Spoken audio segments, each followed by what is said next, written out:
Hi, everyone. It's Tanya Hertz here, and we are going to finish up the leadership lecture on women in leadership. And I am going to go ahead and share my screen with you. And here we go. All right. So we're going to be talking about women in the leadership roles. So we have seen every single year more and more and more women with getting higher levels of education. Now women are exceeding men in their education attainment. They're getting higher degrees. They're getting higher levels of degrees, better degrees. They're also in leadership positions more than we've ever seen them before. It's the greatest number now in 2019. We just got the 2019 numbers than we've ever seen before. And for the first time ever, women exceed men in leadership positions in organizations. So it's kind of crazy because, just go back 5 years and it was like in the 40 something percent. So it's gone up every single year. Now, there are still problems that constrain opportunity for women. And there's still that glass ceiling where women can see the highest levels in an organization, but they can't get there. There's still problems where women make up a very small percent of the executive leadership positions in organizations.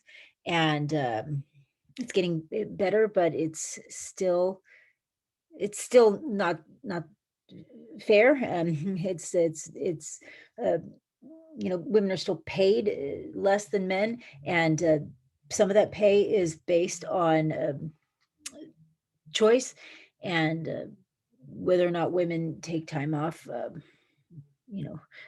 to be primary caregivers, or choose different types of occupation. But some of it is still just plain old-fashioned discrimination, and that's real, and there's a statistically significant correlation in there. Now, there is no statistically correlation based on research that shows that there is significant difference between the leadership styles of men and women. That's right back to that whole hey, this is common sense thing. If you were to ask people common sense wise, what do you think? Do women manage and lead differently than men? Well, no. I mean, when you get down to brass tacks, no, there is not a significant difference in the style of leadership. However, there is a significant difference in the perception of the style. And I shouldn't say no, because there are differences, and we will talk about the differences that we do see. But overall, in terms of efficacy and in terms of day-to-day operations, we do see much more commonalities and similarities than differences. Women are perceived very differently, though. In terms of the way that they negotiate, their pay is still different. Dominance is still confused with power, and we typically still in this country equate efficacy in leadership or effectiveness in leadership with stereotypically masculine traits. So remember when I showed you that one right at the very beginning here is a little tile that I made here. I'm not bossy. I have leadership skills, right? That's based primarily on the way that women are viewed when they exhibit stereotypically male or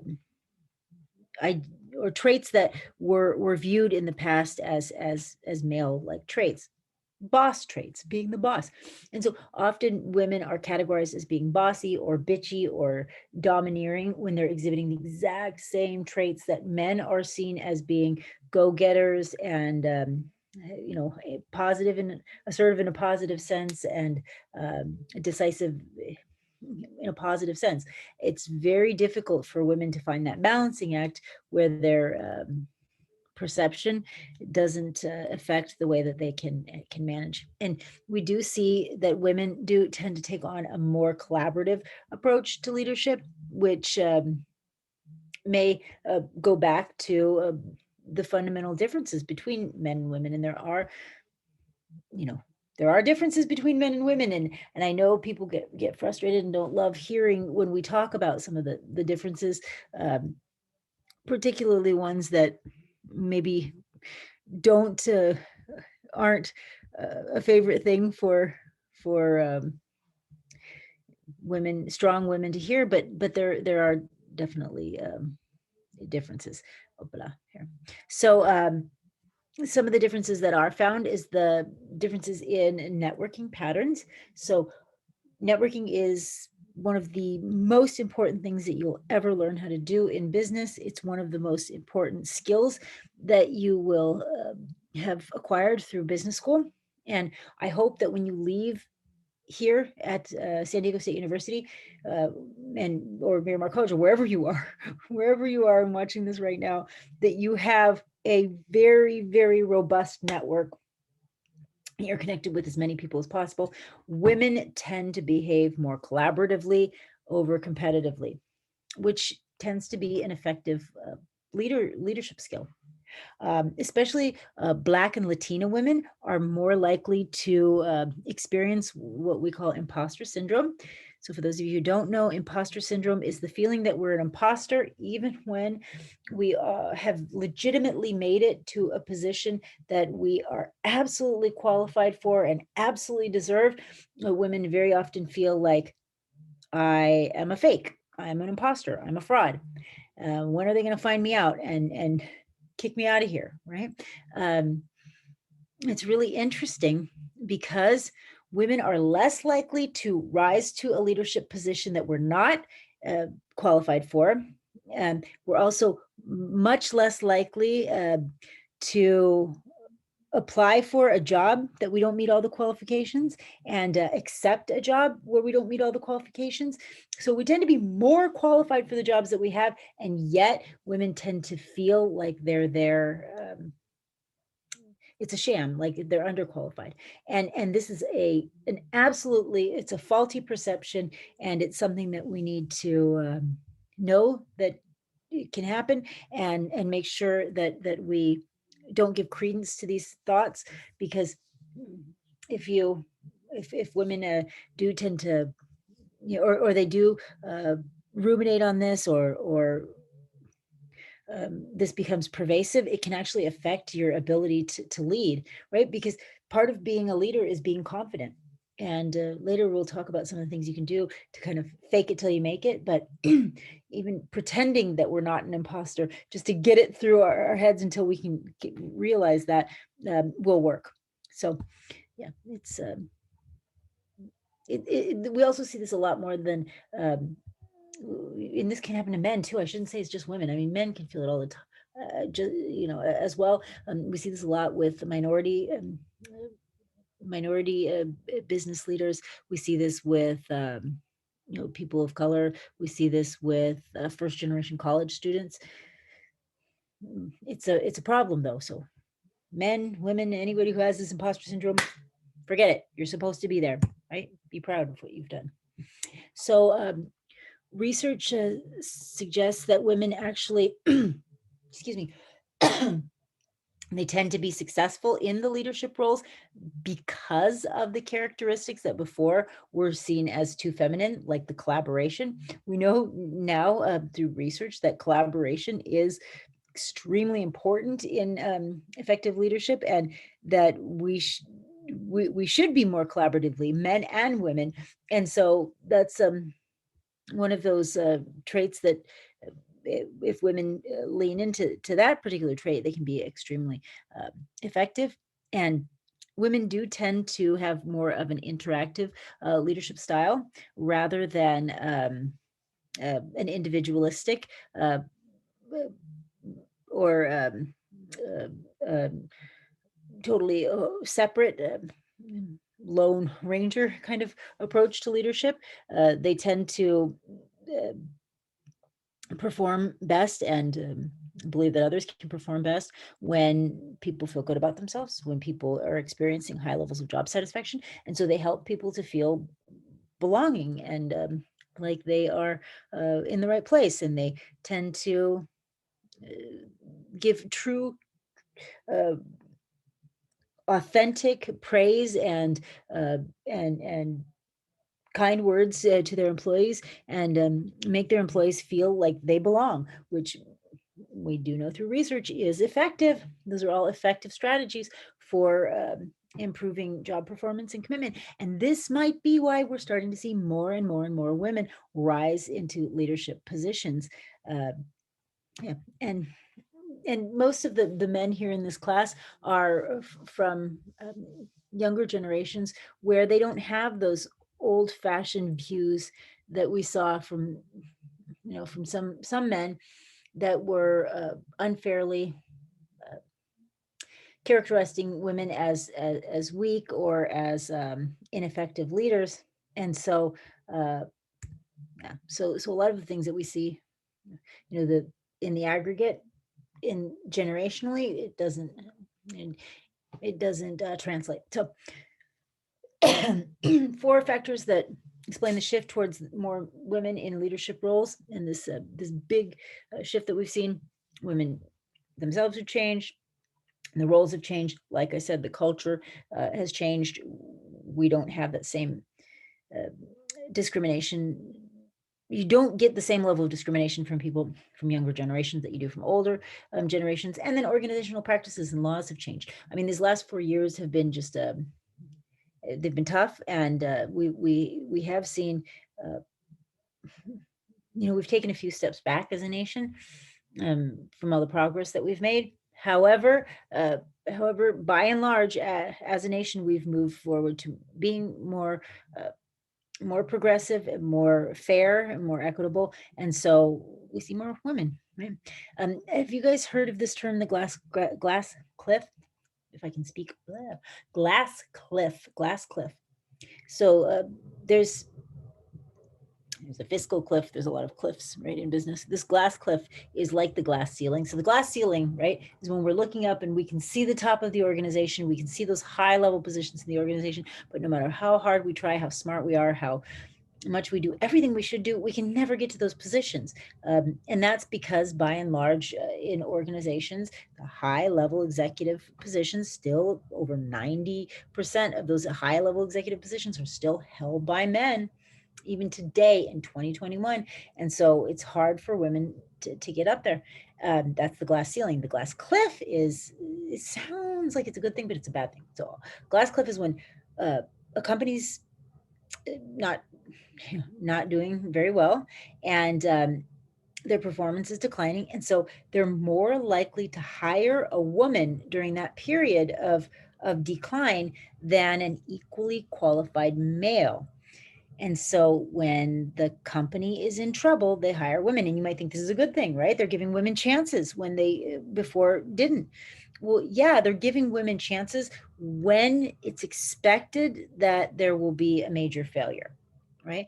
And so you see women taking these riskier type of positions that men don't even want, because the company is on the verge of failure. Right? So that we call that the glass cliff.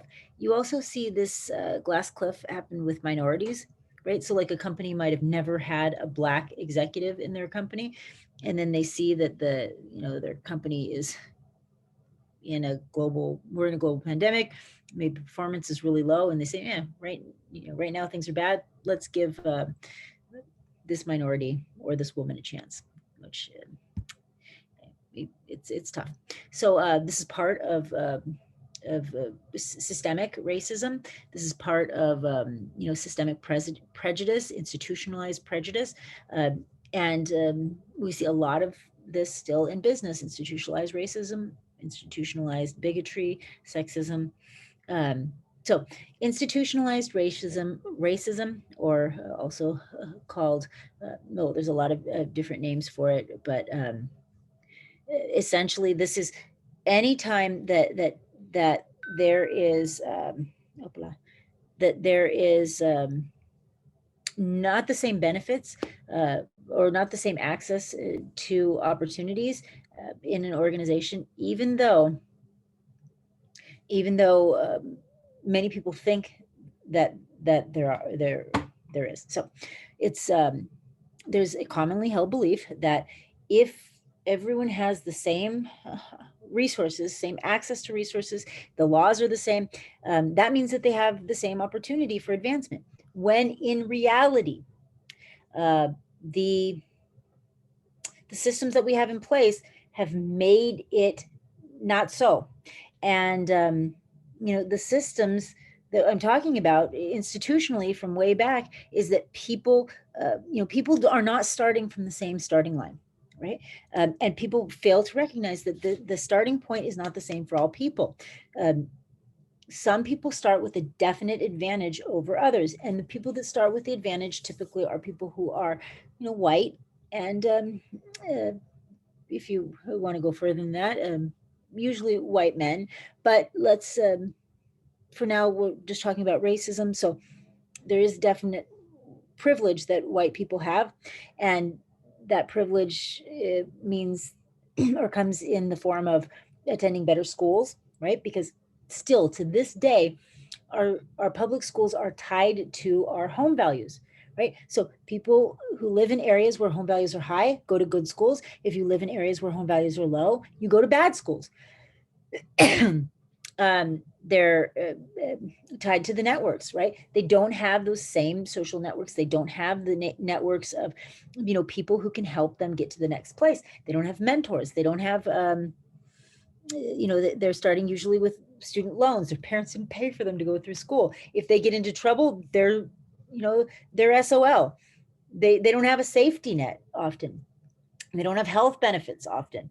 They don't have often they don't even have transportation. They don't even have a car, right? So behind me, it's the Rec Innovation Lab. Right now, we're still virtual. No one's on campus except for you know some people on campus right now, but no one's on campus. It's all virtual. But the reason I started that incubation, the Rec Innovation Lab incubator, is because it was my attempt at trying to remove that systemic institutionalized racism in entrepreneurship, in access to resources for startups. So that's the goal that I've had, is to try to get resources to more people, and get people on an even playing field, and get them mentors and network, etc.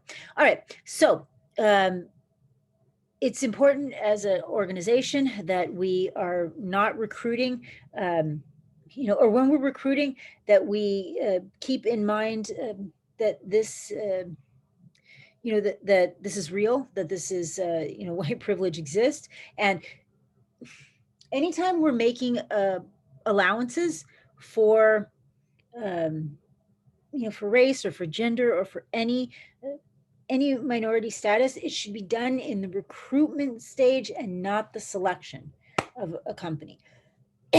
So when we're recruiting for people, we think about age and race and religion and all the other things, but not when we're selecting. When we're selecting, we should throw all that out the window and then just hire the best candidate, right?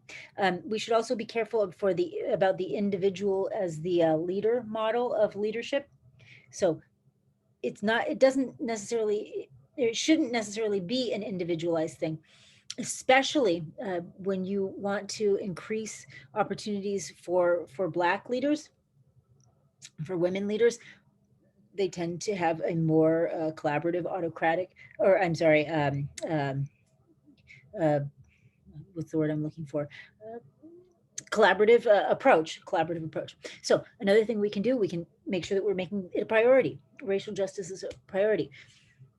And what I'm talking about is, as a company, addressing this systemic racism. Really interesting. They surveyed 122 leadership programs, and less than half of them even talked about these kind of things. So even in schools, you look at MBA programs and even undergraduate programs, they're not even talking about institutional racism. And that's one thing I hope has happened because of this Black Lives Matter movement, is that we now are seeing things a little bit differently. And again, I don't want to be too political in the business classes, because this is a business class. I don't care what your political affiliation is, and I think it's good to have differences of opinion, but that's just black and white. That's just true and false. And I don't care about differences of opinion. Yes, we should have them, but differences of fact, no. That's fact, right? So we can also promote inclusive models of collective leadership, so collaborative rather than individualistic. And yeah, people of color, that's very helpful for. It's also important to, just to make sure that we're looking at what we're doing in our institution, at our organization, and seeing if there's any occurrences of unintended discrimination, and make sure that even though our equality and equity and diversity is something that we're striving for, that we're not inadvertently discriminating. And I just wanted to end with the equality equity discussion, and tell you why, when you're talking about um, diversity in an organization, equity in an organization, and encouraging minority leaders, it's important to focus on equity and not equality. So equality, we found, is not, it's so old fashioned, in trying to be right and fair. So the picture on the left, I'm sure I don't know if you've seen this picture before, but this picture on the left is equality, right? And that's what we used to focus on when we talked about things like diversity and leadership. So making it equal rights, equal opportunity. Well, equal opportunity does not mean in equal opportunity. It really doesn't. It doesn't. Giving people the same does not mean equal. So here's a great example. All these people are outside and they want to see the soccer game here. I think that's soccer. And so they say, well, okay, well, let's give everybody a box so that they can see above the fence. And that's equal. Everybody gets a box. Well, she's short, right? And he has, he has to use a wheelchair. So it doesn't do him any good whatsoever, right? So equity, on the other hand, says, who cares about making it the same? Let's actually look at people's needs and say, let's just give to them based on what they need. So she didn't, or he or she, or I don't know what this is, but this person, let's say he did not need anything, so he didn't get anything. She needed 2 boxes, so she got 2 boxes. He actually needed a ramp, so he got a ramp, or she, whatever it is. But look at this. Oh, and there's a rainbow in here. I just noticed that, right? So even better, right? Now, but there's still something wrong with this. Anybody see anything, wrong with this picture over here? Right? Because this is the picture they used to show all the time, this picture here. And there's still, in my mind, it's still not fair. So it might be equitable, but it's not fair. And one thing that's not taken into account is the one thing that I feel like is the bane of our existence right now, and that is a difference based on money, right? On how much money we have, how much money we make, and these people, they're on the outside looking in because they didn't pay to get on the inside. So, it may be now equitable, but if you really wanted to say, let's make it really fair, why do these people have to be on the outside? What makes it so that they're not on the inside? So, I mean, there's always things that we can do to improve systems, and it's important to look at them. All right, have a good one. It was long videos. The rest of the videos are not quite as bad. Like I said, this was the very first module, and it's the most intensive, but yeah, don't worry, it's not as bad the rest of the semester. So, all right, have a good one. I'll see you all soon. Come see me in office hours if you need me. It's always a pleasure to talk to you. And if any of you want to start a company, come see me sooner than later so that we can get you signed up at the rec, and we can get you, we did have over 100 applications though, so it's tough to get in, but if we can, we'll get you in there. So cool. I'll see you all soon. Take care. Have a good break.